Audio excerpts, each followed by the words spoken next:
പ്രതികാരവുമായി രാഹുൽ മാങ്കൂട്ടത്തിൽ. ഞാൻ ആദ്യം പ്രതികരണവുമായി രാഹുൽ മാങ്കൂട്ടത്തിൽ നിന്നാണ് ഇടാനിരുന്നത്, പക്ഷേ അല്ല, പ്രതികാരവുമായി രാഹുൽ മാങ്കൂട്ടത്തിലാണ്. രാഹുൽ മാങ്കൂട്ടത്തിലിന്റെ ഈ കപ്പ് എടുക്കുന്ന ചിത്രം വൈറലായിരുന്നു. ഈ കപ്പ് ഏതാണെന്ന് നമുക്കറിയാം. Love you to the moon and back എന്നൊക്കെ എഴുതിയിരുന്ന ചില കപ്പുകൾ ശ്രീ പിണറായി വിജയൻ പിടിക്കുകയും രാഹുൽ മാങ്കൂട്ടത്തിനെതിരെയുള്ള കള്ളക്കേസുകൾ, വ്യാജ കേസുകൾ, വ്യാജ പരാതികൾ ആ യുവ ചെറുപ്പക്കാരൻ അല്ലെങ്കിൽ യുവ പ്രതിഭയായ ചെറുപ്പക്കാരനെ കൊടുക്കാൻ ചില ആൾക്കാർ ശ്രമിച്ചപ്പോൾ ശ്രീ പിണറായി വിജയൻ അവർ, നമ്മുടെ മുഖ്യമന്ത്രി, അതിന് ചൂട്ടുപിടിച്ചു, കൂട്ടുനിന്നു എന്ന് നമുക്കറിയാം. അതൊന്നുമില്ലെന്ന് ആരും പറയണ്ട, പക്ഷേ അത് സത്യമാണ്. ശ്രീ പിണറായി വിജയൻ കള്ളക്കേസെടുത്ത് ശ്രീ രാഹുൽ മാങ്കൂട്ടത്തിലിനെ ജയിലിലിട്ടു. കള്ളക്കേസെടുത്ത് 41 ദിവസം ശബരിമല തന്ത്രിയെ ജയിലിലിട്ടു. കള്ളക്കേസെടുത്ത് എന്നെ 16 ദിവസം ജയിലിലിട്ടു. പക്ഷെ ഞാൻ പ്രതികാരത്തിൽ വിശ്വസിക്കുന്ന ഒരു വ്യക്തിയല്ല. ഞാൻ യേശു ക്രിസ്തുവിൻ്റെ പാതയിലും മഹാത്മാഗാന്ധിയുടെ പാതയിലും പോകുന്ന വ്യക്തിയാണ്. പക്ഷേ രാഹുലിൻ്റെ വാക്കുകൾ പ്രസക്തമാണ്. കാര്യം ഇത് പറയാൻ അർഹത രാഹുലിനുണ്ട്, ഇത് പറയാൻ അധികാരവും അവകാശവും രാഹുലിനുണ്ട്. രാഹുലിൻ്റെ വാക്കുകൾ കുറച്ച് കടുത്തതാണ്, മൂർച്ചയേറിയതാണ്. പക്ഷെ എന്നിരുന്നാൽ പോലും അത്രമാത്രം രാഹുലിനെ കള്ളക്കേസുകളിൽ കുടുക്കി ബുദ്ധിമുട്ടിച്ചിട്ടുണ്ട്. രാഹുലിൻ്റെ ചില വാക്കുകൾ കുറച്ച് കടുപ്പമേറിയ പ്രയോഗങ്ങളാണ്. എന്നിരുന്നാലും നമുക്ക് കേൾക്കാം. ഞാൻ ശ്രീ പിണറായി വിജയനെ പ്രതികാരം ചെയ്യുകയോ അനീതി ചെയ്യുകയോ ആരോടും അനീതി ചേരുന്നു വിശ്വസിക്കുന്ന വ്യക്തിയാണ്. പക്ഷേ ഒരുപാട് അനീതി നേരിട്ട രാഹുൽ മാങ്കൂട്ടത്തിലുള്ള വാക്കുകൾ നമ്മൾ കേൾക്കേണ്ടതാണ്. കള്ളന് വേണ്ടി കട്ടയെറിഞ്ഞ് കേന്ദ്രസേനയെ കൊലപ്പെടുത്തുവാൻ പോകുന്ന അക്രമി സംഘത്തോടാണ്. കള്ളനൊരു പക്ഷേ സംഘപരിവാറുമായിട്ടുള്ള രഹസ്യ ബന്ധത്തിന്റെ പേരിൽ മുട്ടിലിഴഞ്ഞോ കുമ്പിട്ട് നിന്നോ ആ കേസിൽ നിന്ന് യോജിപ്പില്ല. കേന്ദ്രസേനയെ കട്ടയെറിഞ്ഞ് കൊലപ്പെടുത്തുവാൻ ശ്രമിച്ച കേസിൽ നിങ്ങൾ ഓരോ അക്രമി സംഘത്തിലെ അംഗങ്ങളും അഴിയെണ്ണുമെന്നുള്ള കാര്യം കട്ടായമാണ്. ഇന്ന് രാവിലെ വിജയന്റെ വീട്ടിലും വിജയന്റെ മകൾ വീണ വിജയന്റെ ഭർത്താവ് മുഹമ്മദ് റിയാസിന്റെ വീട്ടിലും അടക്കം റെയ്ഡ് നടക്കുന്നതിന്റെ പേരിൽ കാസർഗോഡ് മുതൽ തിരുവനന്തപുരം വരെ എത്ര വലിയ അക്രമ, അഴിഞ്ഞാട്ട, അരാജകത്വമാണ് CPM-ന്റെ അക്രമി സംഘം അഴിച്ചുവിട്ടുകൊണ്ടിരിക്കുന്നത്. സാധാരണഗതിയിൽ വിജയൻ പറയാറുണ്ട്, എനിക്ക് മടിയിൽ പിണറായി വിജയൻ അല്ലെങ്കിൽ സഖാവ് വിജയൻ അല്ലെങ്കിൽ ശ്രീ പിണറായി വിജയൻ കനമില്ല, അതുകൊണ്ട് വഴിയിൽ ഭയമില്ല എന്ന്. വഴിയിൽ ഭയമില്ലാത്ത ആള് എന്തിനു വേണ്ടിയിട്ടാണ് ഇങ്ങനൊരു കൊട്ടേഷൻ സംഘത്തെ ഇറക്കി വിട്ട് അന്വേഷണ സംഘത്തെ ഭയപ്പെടുത്തി കേസിൽ നിന്ന് രക്ഷപ്പെടുവാൻ ശ്രമിക്കുന്നത്? ഇനിയും കേരളത്തിന് ഇതുവരെ ബോധ്യമായിട്ടില്ലാത്ത, ഈ നാട്ടിലെ അന്വേഷണ ഏജൻസിക്ക് ബോധ്യമായിട്ടില്ലാത്ത ഒരു ചോദ്യം ഇന്ന് വിജയന് വേണ്ടി ആക്രമിക്കാൻ റോഡിലേക്ക് ഇറങ്ങിയ അക്രമി സംഘത്തോട് ചോദിക്കുന്നു. നിങ്ങൾക്കെങ്കിലും പറഞ്ഞു തരാമോ, എന്തിനു വേണ്ടിയിട്ടാണ് വിജയന്റെ മകൾ വീണ വിജയന് കരിമണൽ കർത്തയെ പോലെ ഷെയ്ഡി ക്യാരക്ടറിലുള്ള ഒരു വ്യക്തി 1.72 കോടി രൂപ കൊടുത്തിരിക്കുന്നത്? എന്ത് സേവനം ചെയ്തതിന്റെ പേരിലാണ് വീണ വിജയന്, അന്നത്തെ മുഖ്യമന്ത്രിയുടെ മകൾക്ക്, കരിമണൽ കർത്ത മാസപ്പടി കൊടുക്കുന്നതെന്ന് നിങ്ങളെങ്കിലും പറഞ്ഞു തരാമോ? നിങ്ങള് കൺസൾട്ടൻസി ആണെന്നാണ് CPM-ന്റെ അക്രമി സംഘത്തിലെ ആളുകളോട് എനിക്ക് സൂചിപ്പിക്കാനായിട്ടുള്ളത്, നിങ്ങൾ ജയിലിൽ കിടക്കും, നിങ്ങളുടെ അമ്മമാർ കണ്ണീര് കുടിക്കും മക്കളെ കുറിച്ച് ഓർത്ത്. പക്ഷേ വിജയൻ അപ്പോഴും സ്വന്തം മക്കളെ വളരെ സേഫായിട്ട് പ്ലേസ് ചെയ്തിട്ടുണ്ട്. മൂത്ത മകനെ ഒരു കമ്പനിയിൽ വളരെ സുരക്ഷിതമായി വെച്ചിരിക്കുകയാണ്. ഇഷ്ടംപോലെ ശമ്പളവും അതിലേറെ കിമ്പളവും കിട്ടുന്നുണ്ട്. മകൾക്ക് മാസപ്പടി കിട്ടുന്നുണ്ട്. നിങ്ങൾക്കൊക്കെ ജയിലിൽ ഗോതമ്പുണ്ട ഇപ്പൊ ഇല്ല, ചപ്പാത്തി മാത്രമേ കിട്ടുകയുള്ളൂ എന്നുള്ളൊരു ഓർമ്മ നിങ്ങൾക്ക് ഉണ്ടാകണം. വിഷമിക്കുന്നത് നിങ്ങളുടെ കുടുംബമായിരിക്കും എന്നുള്ള ബോധം ഇങ്ങനെ കട്ടയെറിഞ്ഞ് ആളെ കൊല്ലാനായിട്ട് ഇറങ്ങുമ്പോൾ ഉണ്ടാകണം. ഇന്ന് കണ്ട വളരെ ഭീതിജനകമായ ഒരു കാഴ്ചയുണ്ട്.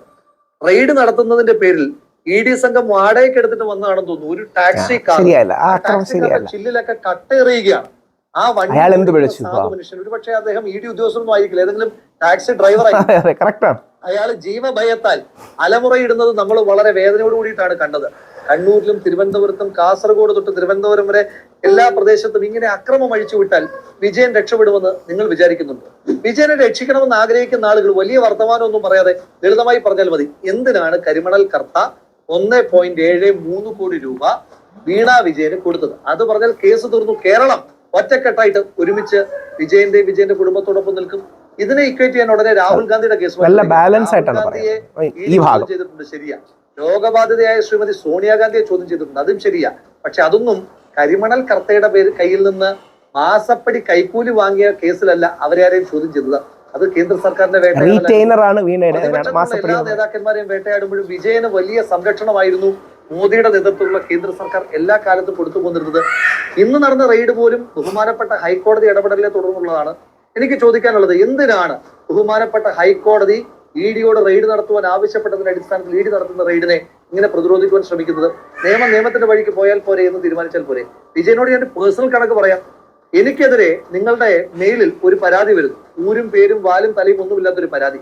ഒരു മൊഴി പോലും രേഖപ്പെടുത്താതെ പിന്നീട് കോടതിക്ക് പോലും എനിക്ക് ജാമ്യം തരുമ്പോൾ നിങ്ങളുടെ പോലീസിനെയും നിങ്ങളുടെ അന്വേഷണ സംഘത്തെയും വിമർശിക്കുന്ന രീതിയിൽ എന്നെ അറസ്റ്റ് ചെയ്ത് പോയിട്ട് ഞാൻ അന്വേഷണ സംഘത്തെ പൂർണ്ണമായ സഹകരണമല്ലേ നടത്തിയത്? ഈ നാട്ടിൽ എത്രയോ മനുഷ്യന്മാർ അന്വേഷണത്തോട് സഹകരിക്കുന്നുണ്ട്. നിങ്ങൾ മാത്രം എന്തുകൊണ്ടാണ് അന്വേഷണത്തെ ഭയപ്പെടുന്നത്? അപ്പൊ അതിന് കൃത്യമായ കാരണമുണ്ട്. നിങ്ങൾക്ക് നല്ല പേടി തട്ടിയിട്ടുണ്ട്. അപ്പൊ അതുകൊണ്ട് വിജയ, ഒന്ന് പറഞ്ഞ് രണ്ടാമത്തതിന് ഞാൻ കോരന്റെ മകനാണ് എന്ന് പറഞ്ഞാൽ എക്സംഷൻ ഒന്നും കിട്ടില്ല. ഈ രാജ്യത്തെ എല്ലാ മനുഷ്യന്മാർക്കും ഒരേ നിയമമാണ്, ഭാരതീയ ന്യായ സംഹിത. അത് കോരന്റെ മകന് കോരന്റെ ന്യായ സംഹിത ഒന്നും വേറെയില്ല. അപ്പൊ അതുകൊണ്ട് ഈ നാട്ടിൽ ഒരുപാട് മനുഷ്യന്മാർ കരുതി കൂട്ടി വെച്ചിരുന്ന കണക്കുണ്ട്. അത് നിങ്ങൾ ആദ്യമായി മഴുവെച്ച് കൊലപ്പെടുത്തിയ വാടിക്കൽ രാമകൃഷ്ണൻ തൊട്ട് പിന്നീട് നിങ്ങൾ കണ്ണീര് കുടിപ്പിച്ച ഒരുപാട് മനുഷ്യന്മാരുടെ കണ്ണീരിന്റെ കടം നിങ്ങളുടെ ജീവിതത്തിൽ ഇനി ബാക്കിയുണ്ട്. അപ്പം ആ കടമൊന്നും വീട്ടാതെ നിങ്ങൾക്ക് ഈ ജീവിതം അവസാനിച്ചു പോകില്ല എന്നുള്ള നല്ല ബോധ്യം വേണം.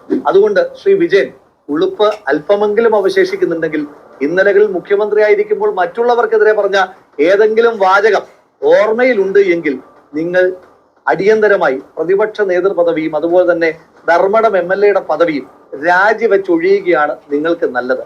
അതല്ല എങ്കിൽ നിങ്ങൾ ഇന്നലകളിൽ മറ്റുള്ളവർക്ക് നേരെ എറിഞ്ഞ ധാർമ്മികതയുടെ ആ വാക്കുകൾ സ്വയം കെട്ടിത്തൂങ്ങിച്ചാകും എന്നുള്ള കാര്യത്തിൽ ഒരു തർക്കവും വേണ്ട. ക്ലീശയായ ഒരു ഡയലോഗ് ഓർമ്മപ്പെടുത്തുന്നു. നീ ചെയ്തതിനൊക്കെയും നിന്നോട് ഈ നാട് പകരം ചോദിക്കും. നിന്റെ പ്രവർത്തികൾ ഓരോന്നും നിന്റെ തലമേൽ പതിക്കുക തന്നെ ചെയ്യും. മറക്കണ്ട, ഒന്നും മറക്കാൻ ഈ നാട് ഉദ്ദേശിക്കുന്നു.